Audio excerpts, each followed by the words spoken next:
Student, ये ज्ञान कुंज public school की तरफ से ये क्लास 11th के लिए गणित की क्लास है।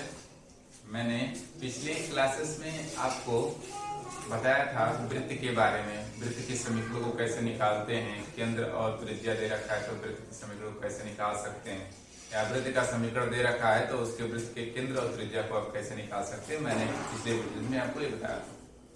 आज मैं आपको बताऊंगा परवलय के बारे में। वैसे जनरली परवलय किस तरीके से निर्धारित होते हैं मैंने आपको बता दिया था। उनका मैथमेटिकल टर्म, जो प्रमाणिक समीकरण होते हैं परवलय के, वो 4 होते हैं। उनका मैथमेटिकल टर्म कैसे लिखा जाता है मैंने आपको बता दिया था। ठीक है, उसमें से 2-3 चीजें होती हैं जिसके बारे में जानना और जनरली डिसाइड करना होता है। उसमें से परवलय का समीकरण यदि दे रखा है तो ये देखना होता है उसका शीर्ष कहाँ है, उसका नाभि के निर्देशांक और नियता की, और एक शब्द और होता है जिसे कहते हैं नाभिलंब के बारे में।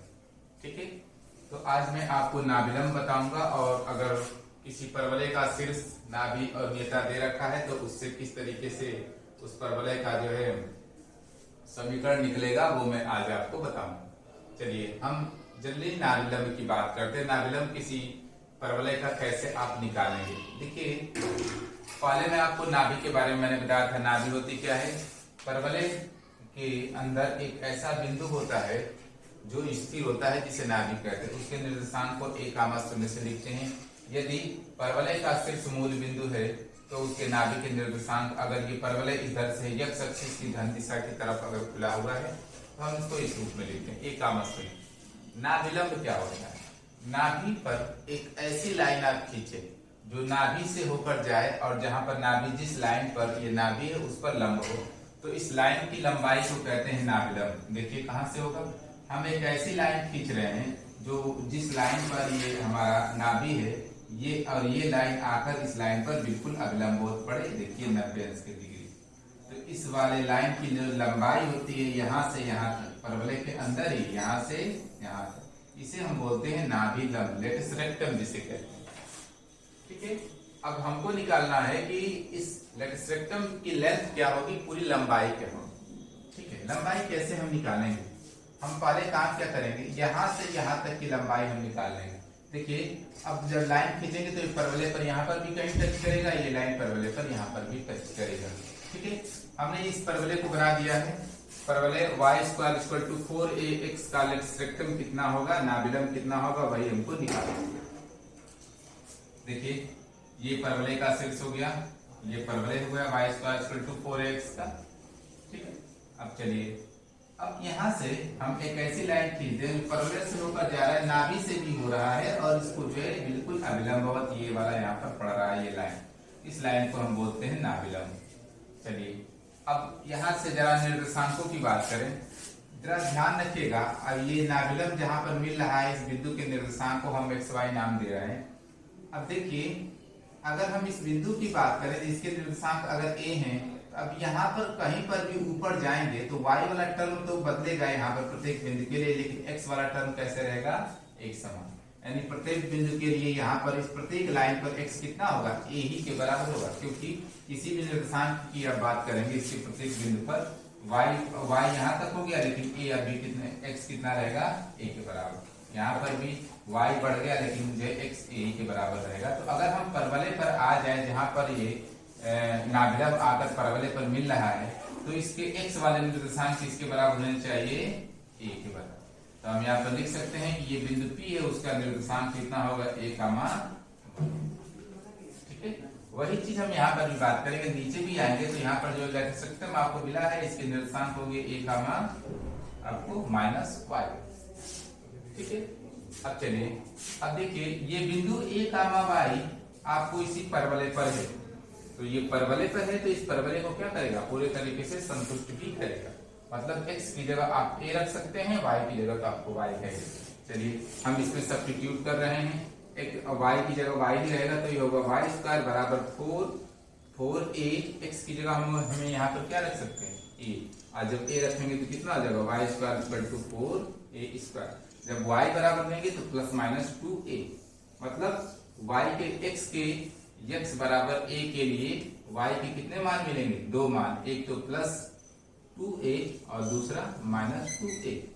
तो कहने का मतलब देखिए x बराबर a के लिए इसी परवलय पर y के दो मान प्राप्त होंगे। एक तो y बराबर 2a जो यहाँ पर प्लस वाला निर्देशांक होगा और दूसरा y बराबर -2a जो यहाँ वाला निर्देशांक होगा।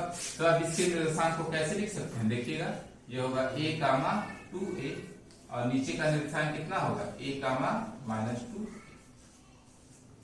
ठीक है, अब ये जो निर्देशक थे इनके दोनों बिंदुओं के आपने निर्देशांक ज्ञात कर लिए। अब हमको क्या ज्ञात करना है, इसी लंब की लंबाई। ठीक है, तो आप दो बिंदुओं के सूत्र को लगाकर हम चाहे तो इसके लंब की लंबाई को निकाल सकते हैं। ठीक है, अब चलिए वैसे अगर जनरली देखने की बात करें तो ये कह रहे हैं कि जो a कामा 2a, कहने का ये मतलब है कि जो x है वो a के बराबर है और y किसके बराबर है 2a। तो देख रहे हैं ये वही दूरी है 2a। ठीक है, तो ये 2a y वाला टर्म x वाला a, तो a कामा 2a हो गया। तो ये 2a हमको लंबाई यानी यहाँ से यहाँ तक की लंबाई चाहिए। लंबाई चाहिए तो हमें पूरे पथ की लंबाई को तो ही जोड़ेंगे। तो देखिए यहाँ से 2a और इधर की तरफ माइनस का 2a। ठीक है, जब ये दोनों लंबाई जुड़ेगी तो कितनी हो जाएगी 2a + 2a बराबर 4। आप ऐसे भी निकाल सकते हैं या तो आप सूत्र लगा सकते हैं दो बिंदुओं के बीच की दूरी का सूत्र, जैसा आपने क्लास 10 में पढ़ा है। देखिए पहला बिंदु a कामा 2a हो गया, दूसरा बिंदु हो गया a कामा -2a। दो बिंदुओं के बीच की दूरी का सूत्र लगाएंगे, इसे x1 y1 इसे x2 y2 का नाम दे दे तो ये आपका क्या होता है x2 - x1, तो a - a का स्क्वायर और प्लस y2 - y1 माइनस का 2a माइनस का 2, ये कट के शून्य हो जाएगा, माइनस माइनस मिलके आपको -4a हो जाएगा। उसका आप स्क्वायर करेंगे तो ये है √4a का स्क्वायर। स्क्वायर जो है सेंटर फ्रैक्शन कितना आएगा 4। तो कह सकते हैं कि परवलय का जो नाभिलंब होता है उसकी लंबाई किसके बराबर होती है 4a। ठीक है, ये भी आपका इंपॉर्टेंट है, ये कभी कभार परीक्षा में के सवालों में इंक्लूड होता है।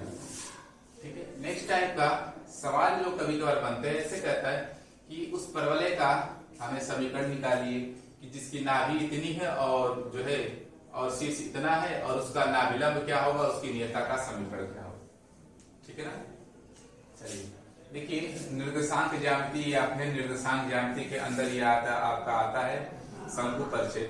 निर्देशांक ज्यामिति की एक सबसे बड़ी खासियत है कि अगर आप निर्देशांक ज्यामिति वास्तव में जानना चाहते हैं तो आप उसके ज्यामिति को अगर समझ गए तो सवाल लगाना बिल्कुल आसान है। एकदम समझिए आधा सवाल आपने सॉल्व कर दिया है। देखिए यहाँ पर दे रखा है शीर्ष नाभि। ठीक है, तो शीर्ष क्या दे रखा है मूल बिंदु 0 0। तो मतलब ये जो परवलय को जानना चाहते हैं जिसका समीकरण उसका शीर्ष क्या है मूल बिंदु और नाभि कितनी है -2, 0। तो पहले नाभि और शीर्ष दोनों को हम बना लेंगे। मैंने यहाँ पर जो है अक्ष खींच लिया, अक्ष पर ये हमने शीर्ष कह दिया यहाँ पर होना चाहिए और नाभि का निर्देशांक -2, ये बाएं तरफ होगा।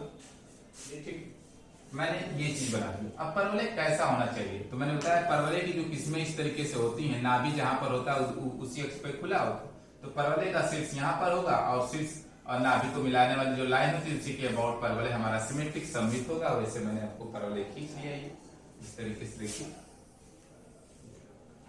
अब चलिए मैंने आपको बताया था कि परवलय की जब परिभाषा देते हैं तो परवलय एक ऐसे बिंदु का बिंदु पथ होता है जिसकी किसी स्थिर बिंदु से दूरियां और उस बिंदु से एक स्थिर रेखा जिसे नियता कहते हैं उस पर लंब की माप आपस में बराबर होती है या दोनों का अनुपात जो है नियत होता है और 1 के बराबर होता है। इसमें से दोनों में से किसी को इसी रूप में से परिभाषित कर सकते हैं। परवलय पर मैंने एक बिंदु P पा लिया, P इसके निर्देशांक मैंने x y मान लिए हैं। अब चलिए हमको जो है एक स्थिर रेखा नियता की आवश्यकता है।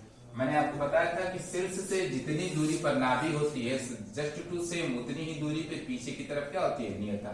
तो मूल बिंदु से -2 दूरी पर अगर आपका नाभि है देखें तो इसी लाइन पर मूल बिंदु से यहाँ पर 2 दूरी पर या 2 इकाई दूरी पर हमारी क्या होनी चाहिए नियता। अब नियता को मैंने खींच ली। अब देखिए अगर इसके समीकरण की बात करें तो ये जो लाइन है वो आपको y अक्ष के समांतर है। तो y अक्ष के समांतर रेखा का समीकरण क्या होता है x बराबर a। तो यहां से ये a दूरी पर है तो लिख सकते हैं x बराबर 2। ठीक है, x बराबर 2। अब आपने पा लिया ये नियता का समीकरण x बराबर 2। ठीक है, या इसको ऐसे लिख सकते हैं x - 2 बराबर 0। ठीक है, अब चलिए अब आपको नियता मिल गई, ये नाभि मिल गया। देखिए अब वही जो बेसिक चीज है, इसका जो है जो परिभाषा है उसी के अनुसार इस बिंदु P से इस बिंदु से इस बिंदु के बीच की दूरी बराबर होनी चाहिए इस बिंदु से इस रेखा पर लंब की माप। तो चलिए दो बिंदुओं के बीच की दूरी x y और -2 का मध्य, उनके बीच की दूरी को कैसे लिखते हैं, अंडर रूट इन दो बिंदुओं के बीच की दूरी का सूत्र ये रहा और बराबर होनी चाहिए इस बिंदु से इस रेखा पर लंब की माप। तो ये रेखा का समीकरण x-2 है, लंब की माप के लिए क्या करें, x-2 बटे में अंडर रूट यहाँ पर जो x y होता है उनके गुणांकों का वर्ग। यहाँ पे मैंने सॉल्व किया। अब इनको सॉल्व करने के लिए अंडर रूट हटाने के लिए दोनों तरफ का वर्ग कर दिया हमने। वर्ग करेंगे तो यहाँ से अंडर रूट हट गया, इसका वर्ग हो जाएगा। अब इसको हमने एक्सपेंड कर दिया। एक्सपेंड करने के पश्चात जो भी टर्म कटे उनको काट के फिर हमने जो फाइनली जो बचा वो बचा y² = 8x।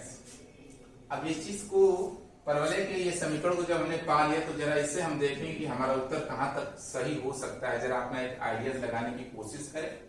यहाँ पर देखिएगा परवलय का समीकरण है y² = 8x। इसके कहने का क्या मतलब है कि ये जो परवलय है वो माइनस लगा है और y² = -8x। तो ये परवलय आप देखेंगे कि x एक्सिस पे, ठीक है। अब जो है ये माइनस का मतलब है कि ये जो है जो ये x एक्सिस की तरफ जो है आपका ऋण दिशा में आपका खुला हुआ होगा। यहाँ पर मैंने आपको बताया था अगर इस तरीके से है, देखिए अगर यहाँ पर प्लस है तो ये धन एक्सिस की तरफ खुला होगा, अगर ये ऋण रहता तो इधर बाएं तरफ आपका परवलय खुला है, ठीक है। दूसरा है हमने नियता निकाल दिया, हमने समीकरण यहाँ पे निकाल दिया, ठीक है। अब जो है तीसरा शब्द है नाभिलंब। नाभिलंब के लिए मैंने यहाँ पर बताया है कि नाभिलंब बराबर क्या होता है 4a। तो हमें 4a चाहिए, नाभिलंब की लंबाई होती है 4a। चलिए 4a चाहिए तो हमको उसके लिए हमें a कैलकुलेट करना कि यहाँ पर a किसके बराबर होगा। a को कैलकुलेट करने के लिए ये जो समीकरण हमारा आया है इसकी तुलना इसके मानक समीकरण से करेंगे। और मानक समीकरण का सूत्र क्या होता है, y² = -4ax। जब इससे इसकी तुलना करेंगे तो यहाँ पर हम देखेंगे x का गुणांक यहाँ पर कितना है -8 है और यहाँ पर x का गुणांक कितना है -4a। तो होना चाहिए -4a = -8। जैसे इंप्लाइड a बराबर लेंगे तो कितना आएगा 2। a = 2 आ गया। तो यहाँ पर जो परवलय होगा उसका नाभिलंब कितना है 4 × a का मान कितना है 2 बराबर होगा। ये जो परवलय है उसका ये जो नाभिलंब होगा वो कितना होगा 8 इकाई के बराबर होगा इसके हिसाब से, ठीक है। इस तरीके से चाहे तो हम परवलय के समीकरण को निकाल सकते हैं, ठीक है। अब चलिए इसको हम देखने के लिए एक चीज, कभी कभार सवाल ऐसे आता है परवलय का समीकरण दे देगा, कहा कि इसका शीर्ष निकालिए, इसका नाभि निकालिए, इसका नियता निकालिए, ठीक है। तो नाभि नियता या शीर्ष निकालने के लिए हम किसकी सहायता लेंगे। देखिए नाभि नियता या शीर्ष निकालने के लिए पहले ये जो समीकरण दे रहा, मान लीजिए यही दे दिया कि बताइए इससे जो इस परवलय का नाभि निकालिए कितना होगा।